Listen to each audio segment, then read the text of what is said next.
ನಾನು ಇನ್ನೊಬ್ಬರ ಮಡದಿ. ಅಷ್ಟೇ ಅಲ್ಲ, ನಾನು ಯಾರಂತ ಕೇಳುತ್ತೀಯಲ್ಲ, ಸ್ಪಷ್ಟವಾಗಿ ಹೇಳು, ಯಾರು ನೀನು? ಸಕಲ ಜೀವರಾಶಿಗಳನ್ನು ಪೊರೆಯುವಂತಹ ಸಾಮರ್ಥ್ಯವನ್ನು ಹೊಂದಿದಂತಹ ವೈಕುಂಠಾಧಿಪತಿ ಶ್ರೀಮನ್ನಾರಾಯಣನ ಮಡದಿ ಭೂದೇವಿಯೇ ನಾನು.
ಸ್ವಾಮಿ, ಎಂತಹ ಕಷ್ಟವನ್ನು ಪಾಲಿಗೆ ಕೊಡ್ತಾ ಇದ್ದಿ. ಈ ರೀತಿಯಾಗಿ ಹಾಗೆ ನಿರೀಕ್ಷೆಯನ್ನೇ ಮಾಡಿರಲಿಲ್ಲ. ದುಷ್ಟ ಅಂತ ಹಿರಣ್ಯಾಕ್ಷ ಬೆನ್ನಟ್ಟಿ ಬರ್ತಾ ಇದ್ದಾನೆ, ಉಪಟಳವನ್ನು ಕೊಡ್ತಾ ಇದ್ದಾನೆ. ಹಾಗಿದ್ರೆ ಬದುಕುವುದೆಂತು? ಈ ಬಗ್ಗೆ ಆಲೋಚನೆಯನ್ನು ಮಾಡ್ತಾ ಇದ್ದೀನಿ ಸ್ವಾಮಿ. ಸರಿ, ಆತನಿಂದ ನಾನು ಬದುಕಿಕೊಳ್ಳಬೇಕು, ತಪ್ಪಿಸಿಕೊಳ್ಳಬೇಕು. ದುಷ್ಟ ಅಂತ ಹಿರಣ್ಯಾಕ್ಷ ಸಾಯಬೇಕು. ಹಾಗಿದ್ರೆ ಏನು ಮಾಡುವುದು?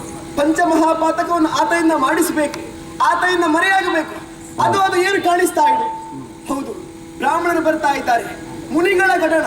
ಅಷ್ಟೇ ಅಲ್ಲ, ಬ್ರಾಹ್ಮಣ ಸ್ತ್ರೀಯರಿದ್ದಾರೆ. ಅವರಲ್ಲಿ ನಾನು ಒಬ್ಬಳಾಗಿ ಸೇರಿಕೊಳ್ತೇನೆ.